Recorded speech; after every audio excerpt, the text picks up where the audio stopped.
Sa isang tahimik na baryo sa Negros, may batang nakatagpo ng kakaibang bagay na kumikislap sa damuhan. Simula nang mahawakan niya ito, may mga hayop na nag-aalboroto sa gabi. May mga taong nagigising na may sugat na hindi nila maipaliwanag at may tunog na parang mababang ugong na sumasabay sa tibok ng kanyang puso. Walang nakakaalam kung saan galing ang bagay na iyon, pero malinaw na hindi ito basta bato. Halika, pakinggan mo ang kwento. Batang may hawak ng agimat mula sa Bulalakaw sa Negros. Mainit ang araw noon sa isang maliit na baryo sa paanan ng bundok Canlaon, Negros. Tahimik ang paligid, tanging huni ng mga uwak at kaluskos ng dahon sa hangin ang maririnig. Pero sa ilalim ng katahimikan, may kumukulong tensyon na hindi napapansin ng karamihan. Sa gitna ng baryo, nakaupo sa harap ng kanilang bahay si Lando, isang payat na batang 12 taong gulang. Sa kanyang mga kamay, mahigpit niyang hawak ang isang kakaibang bagay, isang makintab na bato na kulay pilak na may bakas ng pulang guhit, parang nag-aalab sa loob. Ang mga matatanda sa baryo, tinatawag itong agimat mula sa Bulalakaw. Nadampot ko lang to sa tabi ng ilog, bulong ni Lando kay Dario. Kaibigan niyang halos kasing edad niya, pero nang hinawakan ko, parang may kumurot sa dibdib ko. Hindi masakit, pero parang may humihila sa akin. Napakunot ang noo ni Dario. Baka delikado yan, sabi ng lola. Yung Bulalakaw nagdadala ng sumpa kapag binubuksan mo ang laman niyan. Ngumiti si Lando, pero hindi iyon masayang ngiti. Hindi naman bato lang ang laman nito. Parang may bumubulong sa utak ko. Hindi ko maintindihan, pero gusto niya akong sundin ko siya. Kinagabihan, nagtipon ng mga taga-baryo sa gitna upang magdasal bago matulog. Wala silang doroon. Sa halip, nasa tabi siya ng ilog, hinahaplos ang agimat. Ang malamig na tubig sa kanyang mga paa ay parang biglang uminit at sa dilim, may kumikislap na tila kumikindat sa kanya mula sa ilalim ng tubig. Halika, parang iyon ang narinig niya. Hindi sa hangin, kundi sa loob ng kanyang isipan. Lumuhod si Lando, inabot ang bato sa ibabaw ng tubig at biglang nagbago ang ilog. Ang dating malinaw na agos ay naging malapot at kulay itim. Mula sa ilalim, may gumagalaw na parang mahabang kamay na yari sa putik at ugat ng puno. Dahan-dahang lumapit sa kanya. Hindi siya't umatras, para bang hindi na niya kayang pigilan ang sarili. Ang mga mata niya ay unti-unting namula at sa bawat tibok ng puso, ramdam niya na tumitibay ang kapit ng agimat sa kanyang balat. Parang nakabaon na ito at hindi na kayang alisin.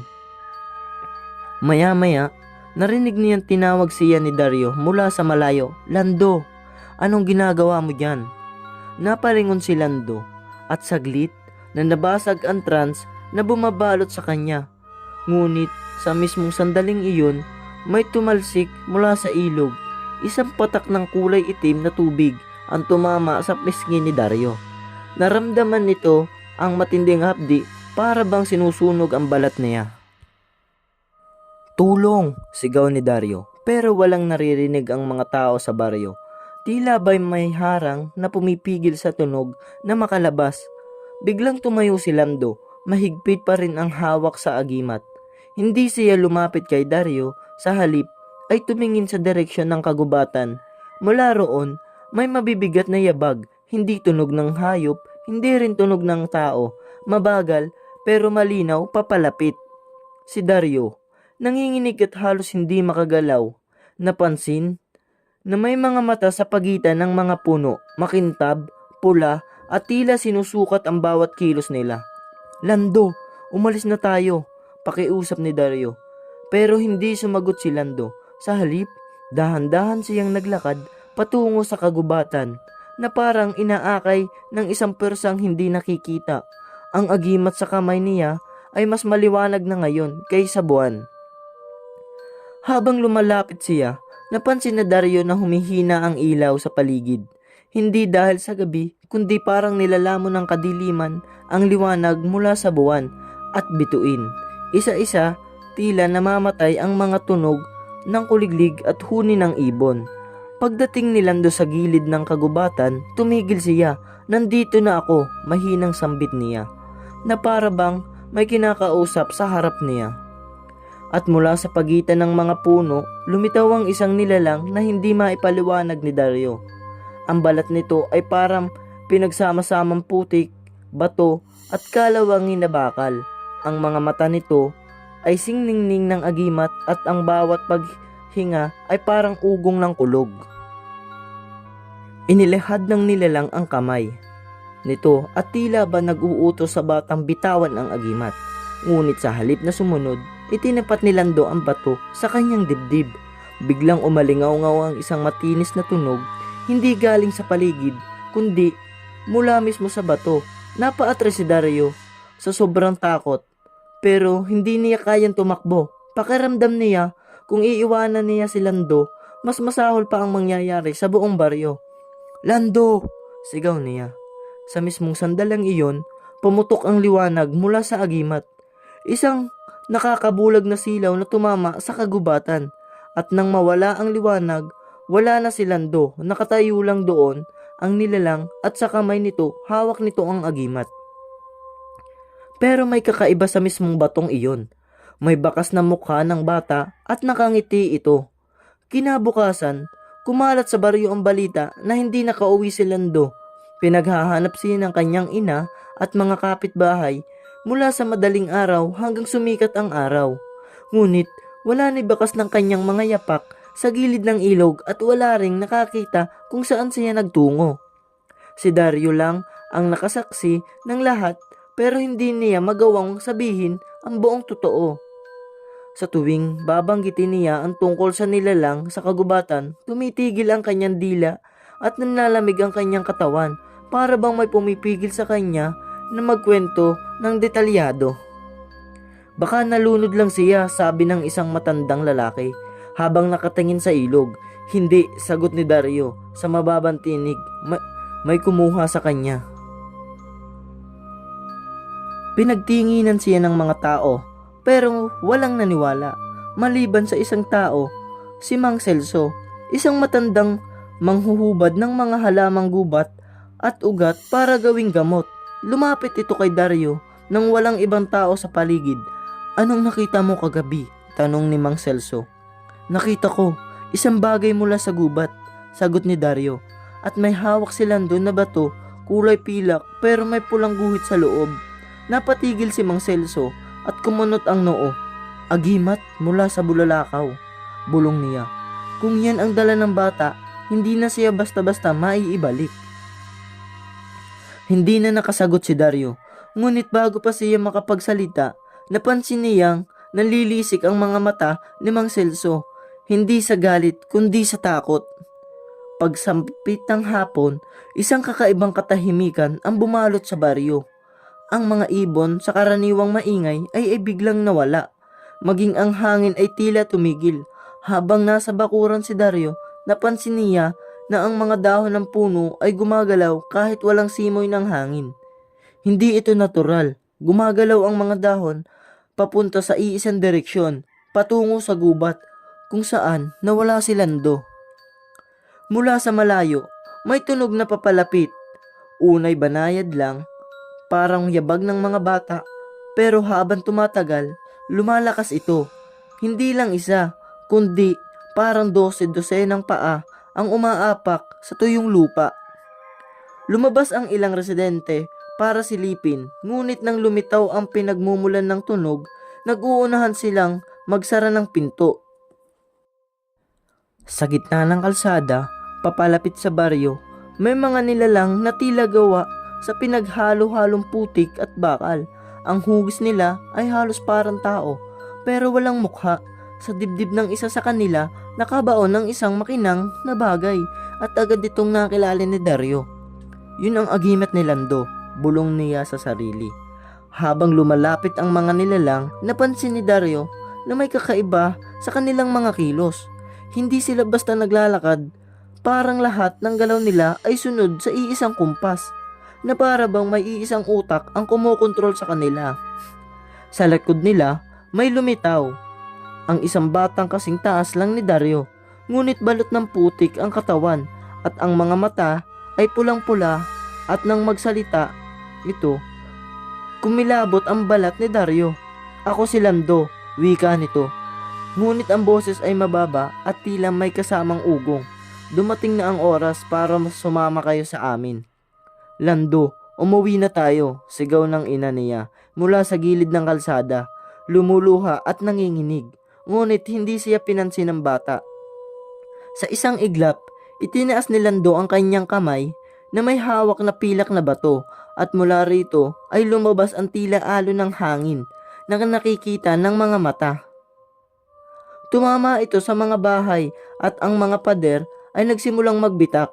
Ang mga kaldero at plato ay sabay-sabay na bumagsak, at ang mga aso sa baryo ay nagsipagtakbuhan papalayo, tahimik at walang tahol. Tumakbo si Dario papunta kay Mang Celso. "Ano to? Paano natin siya mapipigilan?" "Hindi mo na siya kayang lapitan basta-basta," sagot ng matanda. "Kailangan nating alisin ang koneksyon niya sa agimat. Pero para gawin yon, kailangan natin pumasok sa pusod ng kagubatan. Doon mismo kung saan bumagsak ang bulalakaw." Habang nag-uusap sila, mas marami pang nilalang ang lumalabas mula sa gubat. Lahat ay may bakas ng pulang guhit sa katawan, parang kumakalat sa kanila ang kapangyarihan ng bato. Isa-isang pinapalibutan ng mga ito ang baryo, para bang walang makakatakas. Ang ilang residente ay nagtangkang tumakbo papunta sa kabilang bundok, ngunit bago pa sila makarating sa dulo ng kalsada, may tumubong mataas na ugat mula sa lupa. Hinahabol sila at hinihila pabalik. Ang sigaw ng takot ay kumakalat, ngunit mabilis din itong napapalitan ng katahimikan, sapagkat isa-isa ang mga taong nahuhuli ay nawawala sa paningin, hinihigop sa ilalim ng lupa. "Hindi tayo ligtas dito," sabi ni Mang Celso, habang hinahatak si Dario papasok sa kanyang lumang kubo. "Kung hindi natin sisirain ang agimat bago lumubog ang araw, ang buong baryo ay magiging kanila." Sa loob ng kubo, binuksin ni Mang Celso ang isang kahoy na baol. Mula rito ay kinuha niya ang isang lumang kutsilyo na gawa sa pinatigas na sungay ng usa at may ukit ng mga simbolo. Ito ang kanyang pumutol sa koneksyon ng agimat sa katawan ng bata. "Paano natin magagawa yun kung nasa gitna siya ng lahat ng nilalang na yun?" tanong ni Dario. "Hindi tayo lalapit sa kanya sa baryo," sagot ng matanda. "Kailangan natin siyang akitin na bumalik sa gubat. Doon mahina ang kapangyarihan niya." Nang lumabas sila mula sa kubo, nakita nila na si Lando ay nakatayo sa gitna ng kalsada, nakatingin sa kanila. Ang mga manito ay kumikislap na pulang liwanag at may bahagyang ngiti sa labi. "Sumama ka na, Dario," sabi nito. "Hindi mo na kailangang matakot sa gubat. Walang gutom, walang sakit, walang hangganan." Humakbang si Lando papalapit, pero bago pa siya makalapit, mabilis na tumakbo si Dario papunta sa kabilang direksyon, patungo sa bukana ng kagubatan. Nakuha niya ang atensyon ni Lando at agad itong sumunod kasama ang dalawa nilalang na gawa sa putik at bakal. Nagtago si Mang Celso sa likod, hawak ang kutsilyo, handang sumalakay sa tamang oras. Habang papalapit sila sa kagubatan, naramdaman ni Dario na humihina ang bawat hakbang ni Lando. Ang pulang liwanag sa mga manit nito ay unti-unting kumukupas, at ang mga nilalang na kasama niya ay parang nagiging mabagal ang kilos. Ngunit bago pa man makarating sa lugar na sinasabi ni Mang Celso, biglang bumagsak mula sa taas ng puno ang isa pang nilalang. Mas malaki kaysa sa lahat ng nakita nila, at sa dibdib nito ay nakabaon din ang isang pulang guhit na bato. At nang magsalita ito, alam nilang mas malaki pa ang laban na kanilang haharapin bago nila maligtas si Dario. Mabilis na umatras si Dario at Mang Celso. Nang bumagsak mula sa taas ng puno ang dambuhalang nilalang na may batong pulang guhit sa dibdib. Ang bawat galaw nito ay nag-iiwan na pagyanig sa lupa, at mula sa bibig nito ay lumalabas ang malapot na hininga na may amoy bakal at nabubulok na karne. Ngunit bago pa sila masakmal, may sumulpot mula sa gilid ng kagubatan. Tatlong matitipunong figura na may mapuputi at matutulis ng ngipin at ang mga mata ay kumikislap sa dilim. Ang balat nila ay maputla, ngunit ang mga kamay ay may mahahabang kuko na tila kasing sharp ng pangil. Aswang, bulong ni Celso, habang dahan-dahang hinuhugot ang kutsilyo gawa sa sungay ng usa. Ngumisi ang isa sa mga bagong dating. Matagal na kaming nakakaamoy ang halimuyak ng bulalakaw at ngayon nandito na kayo, walang makakaalis. Tumingin ang dambuhalang nilalang sa mga aswang na parang mga kaalyado nito. Ngunit sa halip na magtulungan, agad itong otomatake, tinangkang paluin ang isa sa kanila gamit ang mabigat na braso, parang punong kahoy. Mabilis na umilag ang aswang at kumagat sa braso ng halimaw. Hinatak ang laman nito na parang hilaw na karne. Hindi sila magkasundo, bulong ni Dario. Oo, sagot ni Mang Celso.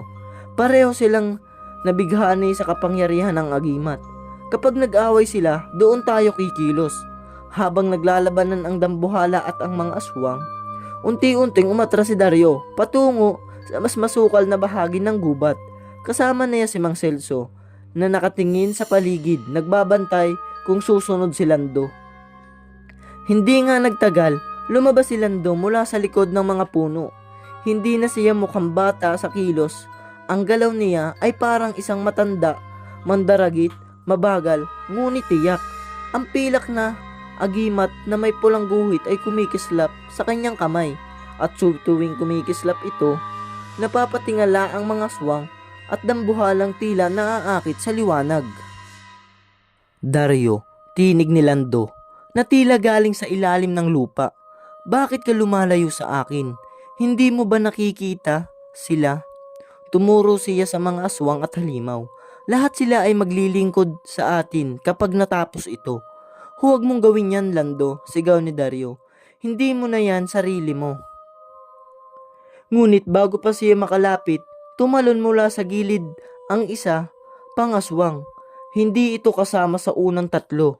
Mas payat, mas mabilis at tila dila nito ay mahaba na parang ahas.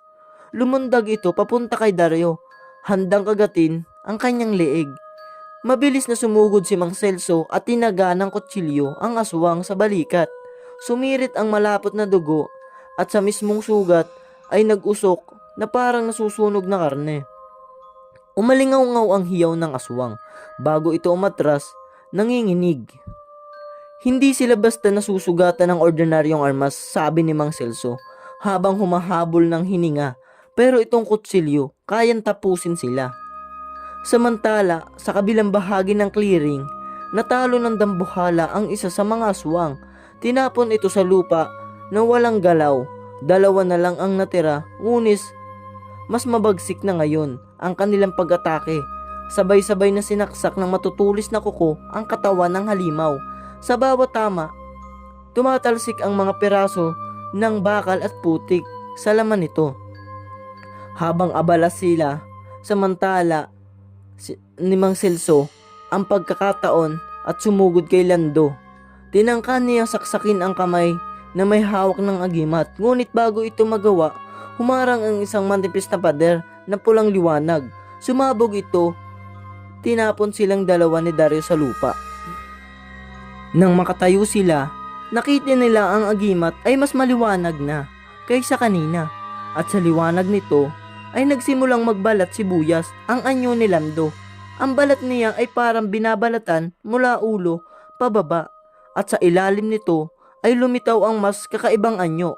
Hindi na bata, kundi isang anyo na may balat na tila bato at ugat ng puno at mga mata nito kulay apoy. Wala nang Lando, wika ng tinig. Ako ang sugo ng bulalakaw. Biglang huminto ang labanan ng dambuhalang at ang mga aswang. Sabay-sabay silang lumingon kay Lando. Ang dalawang nilalang na kaniya'y magkaaway ay tila biglang nagkaisa sa harap ng mas malakas na persa. Akin ang batong yan, sigaw ng isa sa mga aswang bago sumugod. Isang kumpas lang ng kamay ni Lando at tumilapon ang aswang sa gitna ng mga puno. Napabaluktot ang katawan na parang tiniklop na laruan. Ang natitirang aswang at ang dambuhala ay parehong umatras. Ngunit mula sa dilim, may mas marami pang pares ng pulang mata ang lumitaw. Isang buong pangkat ng mga aswang mula sa kailaliman ng kagubatan. May matatanda, may kabataan, lahat ay matutulis na kuko at pangil. Kung gusto nating mabuhay, bulong ni Mang Celso, kailangan nating hayaan muna silang mag-agawan. Kapag nagsimula silang magpatayan, doon natin tatapusin ang lahat. Muling nagliyab ang agimat sa kamay ni Lando at kasabay nito, nagsimula ang kaguluhan. Ang mga aswang ay sabay-sabay na sumugod at ang dambuhala ay umataka rin para agawin ang bato. Sa gitna ng kaguluhan, pinasok ni Dario at Mang Celso ang gitna ng labanan. Umiwas sa mga sugod ng halimaw at sa matutulis na kuko ng mga aswang. Ramdam ni Dario ang matinding init na nanggagaling sa agimat, para bang sinusunog ang hangin sa paligid. Nang makalapit si Mang Celso, sinunggaban niya ang braso ni Lando at tinangka ulit na saksakin ang agimat gamit ang kutsilyo. Ngunit sa mismong sandaling tatama na ito, hinila siya ng isa sa mga aswang at tinapon sa lupa. Celso, sigaw ni Dario. Wala siyang nagawa kundi sumugod mag-isa. Hinawakan niya ang kamay ni Lando at sa pagkakadikit niya sa agimat, nakita niya sa isip niya ang imahe ng isang napakalaking hukbo ng mga nilalang. Hindi lang aswang, hindi lang halimaw. Lahat nakayuko sa isang dambuhalang anyo na parang pinagsamang-samang bato, apoy at dugo. At bago siya lumitaw, narinig niya ang tinig sa kanyang ulo, kapag sumuko ka, ikaw ang magiging susunod. Umalingaw-ngaw ang alingas-ngas ng kagubatan habang humahampas ang mga katawan ng aswang sa mga puno at ang dambuhala ay tila bumawi sa gitna ng labanan. Bawat hakbang ni Lando o ng nilalang na umangkin sa kanya, sumisiklab ang pulang liwanag ng agimat. At ang pula ay gumagalaw na para bang may buhay. Si Dario ay nakadapa sa lupa, umiwas sa kasabayang pag-atake ng dalawang aswang na tila gutom na aso. Bago pa siya makaabot, lumipad mula sa gilid ang kutsilyo, sungay ni Mang Celso, tumama sa isa. Pumiit ang balat at tumalsik ang itim na dugo. Ang isa pang aswang ay napatras, ngunit hindi tumigil. Sumugod ulit na parang hayok na baboy ramo. Magtulungan tayo, sigaw ni Mang Celso habang inaagaw ang kutsilyo mula sa katawan ng napatay na aswang. Pero walang oras para magplano. Isang mabigat na kamay ng dambuhala ang humampas sa lupa. Nagkalasog-lasog ang ilang aswang na hindi nakaiwas. Ngunit kahit na mabagsik, unti-unti itong napupuno ng sugat mula sa mga matatalim na kuko at pangil ng pangkat ng aswang. Habang nagkakagulo, si Lando ay nakatayo lang sa gitna, parang hari sa trono ng karahasan. Tila wala siyang pakialam kung sino ang manalo. Ang agimat sa kamay niya ay kumikislap ng mas maliwanag sa bawat patak ng dugo na dumarampi rito. Celso, sigaw ni Dario, kailangan nating kunin ang agimat bago siya tuluyang lumakas. Alam ko, sagot ni Mang Celso. Dumudugo ang labi matapos masuntok ng isa sa mga halimaw. Sumugod sila ng sabay, ngunit bago pa maabot ni Lando, dalawang malalaking aswang ang humarang, mas matangkad, mas mataba at may mga pangil na parang mga pako ng bakal. Ang kanilang mga kamay ay kayang humiglas ng kahoy na parang malambot na tinapay. Nilabanan sila ni Mang Celso gamit ang kanyang kutsilyo, habang si Dario ay pumulot ng isang matulis na sanga at tinuhog ito sa leeg ng isa. Hindi ito sagad namatay, ngunit napatras at naduwal. Sa pagkakataong iyon, nasilip nila si Lando.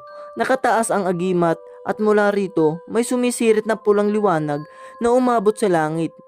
Nang bumagsak ang liwanag, bumukas sa lupa ang tila malalim na bitak na naglalabas ng init at amoy na susunog na karne. Mula sa bitak ay nagsilabasan pa ang mas maliliit na nilalang, parang aswang ngunit may balat na tila sinunog at nanigas. Sila'y mabilis at walang pag-aalinlangan na umatake sa lahat kahit sa kapwa aswang. Lalong lumala ang laban. Ang dambuhala ngayon ay sugatan at halos mabuwal ay sumugod kay Lando sa huling pagkakataon. Ngunit bago pa makalapit, isang kumpas lang ng agimat ang nagpabagsak dito. Parang may humigop ng lakas nito hanggang ito'y maging isang tipak ng bato at bakal sa lupa. Lahat kayo, akin na, bulong ni Lando, na halos hindi na parang tao ang boses. Nang marinig iyon, sumigaw si Dario at tumalon, tinangkang agawin ang agimat mula sa kamay ni Lando. Sa mismong saglit na mahawakan niya ito, naramdaman niya ang bigat hindi ng bato kundi ng daang-daang nilalang na tila nakatali rito. Parang sinusubukan siyang lamunin ng init at persa nito. Sumigaw si Mang Celso mula sa gilid. Wasakin mo, Dario, bago pa tayo lamunin lahat. Ngunit mahirap, parang idinikit ng agimat sa laman ni Lando. Hindi lang sa kamay, kundi pati sa kanyang katawan at anyo. Nang subukan ni Dario na hilahin, bumukas ang balat ni Lando at lumabas ang mga litid na kumikislap, kumakapit sa agimat. Habang nagpupumigla si Dario, isang aswang ang sumugod mula sa likod, ngunit hindi ito nakalapit. Sinaksak ito ni Mang Celso sa dibdib, tinulak pabagsak at sa isang mabilis na hiwa ay pinutgutan ng ulo. Itim na dugo ang bumuho sa lupa, sumingaw ng masangsang na amoy. Bilisan mo, sigaw ni Mang Celso. Sa huling desperadong hakbang, itinulak ni Dario ang sarili papunta kay Lando. Sabay isinaksak ang matulis na sanga sa pagitan ng agimat at ng laman ng kamay ni Lando. Sa unang tusok, wala. Sa pangalawa, may bitak na lumabas sa ibabaw ng pilak na bato. Umilangaw-ngaw ang isang matinis na sigaw. Hindi mula sa bibig ni Lando, kundi mula sa agimat. Ang liwanag nito ay biglang sumabog. Tinangay ang lahat ng aswang at ang bagong nilalang mula sa bitak. Ang ilan ay napunit ang katawan. Ang iba'y parang usok na lang na naglaho. Ang dambuhalang halos patay na ay humalagpos mula sa lupang gumuguho at sumubok pang agawin ang agimat. Ngunit huli na, sa ikatlong pagsaksak ng sanga, tuluyan nang nabagsak ang agimat. Naglaho ang pulang liwanag, si Lando ay bumagsak sa lupa. Tila nawala ng malay, ang balat niyang bato ugat ay unti-unting natutuklap, bumabalik sa pagiging balat ng bata. Ang kagubatan ay natahimik, maliban sa mga huling ungol ng sugatang aswang na nagtatangkang gumapang papalayo. Isa-isa lang bumagsak, parang pinutol ang tali na bumubuhay sa kanila. Si Mang Celso ay napaupo sa tabi, hingal na hingal, at pinupunasan ang dugo sa kanyang mukha. Tapos na, bulong niya. Bagaman may kabak pa rin sa tinig, ngunit si Dario ay nakatitig sa mga piraso ng agimat na kakakalat sa lupa.